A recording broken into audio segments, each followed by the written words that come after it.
নমস্কাৰ জনাইছোঁ। আপোনালোকে নিশ্চয় দেখিছে আমি ইয়াতে আমাৰ কোকৰাঝাৰ টাউনত ই ৰিক্সা চালক বন্ধুসকল, ই ৰিক্সাৰ মালিকসকল তেওঁলোকৰ এটা আলোচনা কৰিলোঁ। ইয়াতে আমাৰ মানে এই ই ৰিক্সা লৈ পেলাই এটা খুব এটা বদনাম এটা হৈ আছে।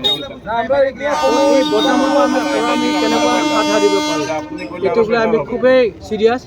তো ইয়াৰ অংশৰূপে আজি আমি ইয়াতে আলোচনা কৰিলোঁ আৰু মই আশা ৰাখিছোঁ আজি যিখিনি আলোচনা কৰা হ'ল ইয়াতে এইখিনি প্ৰত্যেক ই ৰিক্সাৰ চালক বন্ধুসকলৰ ওচৰত যাব। কোকৰাঝাৰ জিলাৰ চুকে কোণে আপোনালোকৰ সহায়ত যাতে এই মেছেজটো যায় সেইটো মই প্ৰথমতে আশা ৰাখিম। কথাটো হ'ল আমাৰ ই ৰিক্সা চালকসকলে কেতিয়া কেনেকুৱা পেচেঞ্জাৰ উঠাব লাগে, পেচেঞ্জাৰ নমাব লাগে, এইটো কেনেকৈ হয় এইখিনি কথা তেওঁলোকে বহুতে ভুল কৰে আৰু সেই ভুল কৰাৰ কাৰণে বহুত সময়ত মানে এক্সিডেণ্ট হোৱাটো আমি দেখা পাইছোঁ। গতিকে এইটো বন্ধ কৰাৰ কাৰণে আমি তেওঁলোকক এই অফিচৰ ফালৰ পৰা আমাৰ ডিপাৰ্টমেণ্ট ফালৰ পৰা তেওঁলোকক সতৰ্ক কৰি দিছোঁ। আমি বাৰে বাৰে কৈছোঁ তেওঁলোকক যে যেতিয়া পেচেঞ্জাৰ এজন উঠিব আহিব এইটো উঠা সময়ত সুৰক্ষাৰ ব্যৱস্থা যিটো সেইটো আগতে তেওঁ মানে উপলব্ধি কৰিব লাগিব যে গাড়ী মানুহ পেচেঞ্জাৰ এজন আহিল তেওঁ হাত দিলে উঠিব খুজি লগে লগে য'ত আছে তাতে গাড়ী ৰখাব এইটো নহয়। প্ৰথমে গাড়ীখন খুব সুন্দৰভাৱে ছাইডত লৈ যাব লাগিব, সুৰক্ষা জেগা য'ত মানে কোনো অসুবিধা নাই। এইটো জেগা তেওঁ বাছি ল'ব লাগিব যে এইটো জেগাত কোনো অসুবিধা নাই। গতিকে এইটো গাড়ীটো লাহেকৈ ছাইডত দি পেলাই পেচেঞ্জাৰক উঠাওক, তাতে কোনো বাধা নাই।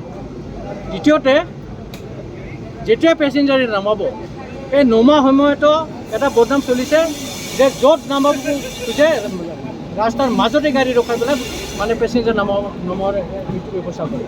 গতিকে সেইটো কেতিয়াও কৰিব নোৱাৰে বা কৰিব নালাগে। সেইটো আমি কৈছোঁ যে পেচেঞ্জাৰ যদি নমাব লাগে আগতে গাড়ীটো ছেফ ছাইডত ৰাখক, তাৰপিছতে পেচেঞ্জাৰক নমাওক।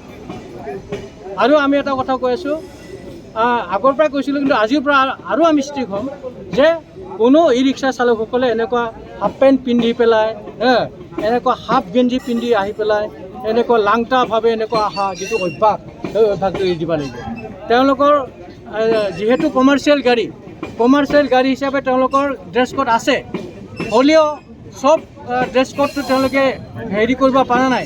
গতিকে আমি কৈছোঁ যে আপোনালোকৰ যিটো ড্ৰেছ আছে, ঘৰত যিখিনি ড্ৰেছ আছে বহুত দামী নহ'লেও এনেকৈ হাফ পেণ্ট পিন্ধি হাফ গেঞ্জি পিন্ধি অহাতকৈ যিখিনি আছে কম দামেই হওক হেৰিটো কাপোৰটো সেইটো ধুই মেলি খুব সুন্দৰকৈ একদম মানে এটা ডিচিপ্লিন মেনাৰত আপুনি পিন্ধি পেলাই এটা ডিচিপ্লিনটো বান্ধি লৈ পেলাই আপোনালোকে যাতে গাড়ী চলায় সেইটো আমি অনুৰোধ কৰিছোঁ। কোকৰাঝাৰত বৰ্তমান কিমান হয় আপুনি এইটো খুব ডাঙৰ এটা প্ৰশ্ন কৰিছে। আজিৰ তাৰিখত কোকৰাঝাৰটো সৰু এটা টাউন আমি জানো, কিন্তু ইয়াতে 5,000তকৈও বেছি ই ৰিক্সা চলি আছে। তো ইয়াত কি হৈছে আমাৰ ই ৰিক্সাটো মানে কোকৰাঝাৰ টাউন এৰিয়াৰ বাহিৰৰ পৰা বহুত আহে। তো ই ৰিক্সাৰ যিহেতু আমাৰ পাৰ্মিট ছিষ্টেম নাই, আমাৰ ট্ৰেন্সপৰ্ট ডিপাৰ্টমেণ্টৰ এইটো মানে ই ৰিক্সাৰ তেনেকুৱা পাৰ্মিট ছিষ্টেম নাই যে অমুকতহে চলাব পাৰিব তমুকতহে চলাব পাৰিব, এনেকৈ পাৰ্মিট ছিষ্টেম যিহেতু নাই সেইকাৰণে বিভিন্ন জেগাৰ পৰা গাড়ীবিলাক ইয়াতে আহি চলে। কিন্তু তথাপিও আমাৰ কোকৰাঝাৰ টাউন কমিটি, জিলা প্ৰশাসন, পৰিবহণ বিভাগ আমি একেলগে লগ লাগি পুলিচ প্ৰশাসন একেলগে লগ লাগি আমি এটা আমাৰ CMV ৰুলত এটা ছেকশ্যন আছে। এই ছেকশ্যনৰ অধীনত আমি দূৰৰ পৰা অহা যিবিলাক গাড়ী সেইটো আমি কণ্ট্ৰল কৰিম বুলি আমি এটা SOP উলিয়াইছোঁ। এইটো খুব কম সময় কেইমাহমানৰ ভিতৰতে এইটো লাগু হ'ব। এইটো হোৱাৰ পিছত মই আশাবাদী আমাৰ কোকৰাঝাৰ টাউনত ইমানবিলাক ই ৰিক্সা চলোৱাটো আপোনালোকে দেখা নাপাব। আৰু বহু সময়ত দেখা যায় একেলগে একে সময়তে 3-4টা লাইন তেওঁলোকে গুচি যায়, যাৰ কাৰণে চিভিল মানে জনসাধাৰণৰ খুব অসুবিধা হয় গাড়ী চলোৱা। হয় এইটোকে ক'লোঁ।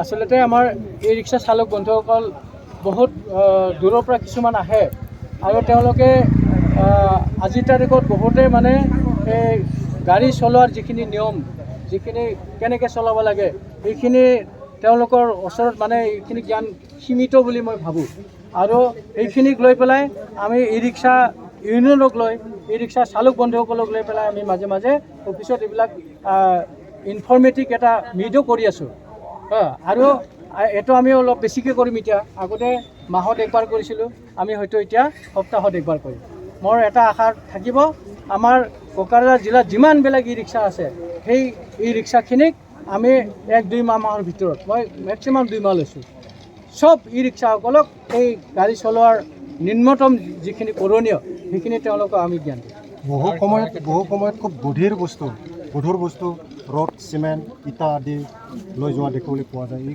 কেনেকৈ কণ্ট্ৰল কৰিব আপুনি ই ৰিক্সাত মানুহৰ ঠাইত এনেকুৱা বস্তু উঠাই আছে নাই শুনক এতিয়া পেচেঞ্জাৰ গাড়ীত বস্তু উঠাব নোৱাৰে কিন্তু ই ৰিক্সাতো কিছুমান গুডছ কেৰিয়াৰ আছে ই ৰিক্সাতো গুডছ কেৰিয়াৰ আছে পেচেঞ্জাৰ কেৰিয়াৰ আছে তো গুডছ কেৰিয়াৰত যদি কোনোবা মাল কঢ়িয়াই নিছে তাত আমাৰ ক'ব লগা একো নাই কিন্তু যেতিয়া ই ৰিক্সা এখনে এনেকুৱা বস্তু লৈ যায় আমাৰ নটিছত যদি পৰে নিশ্চিতভাৱে আমি এইটো একশ্যন ল'ম এইটো নোৱাৰে হয় থেংক ইউ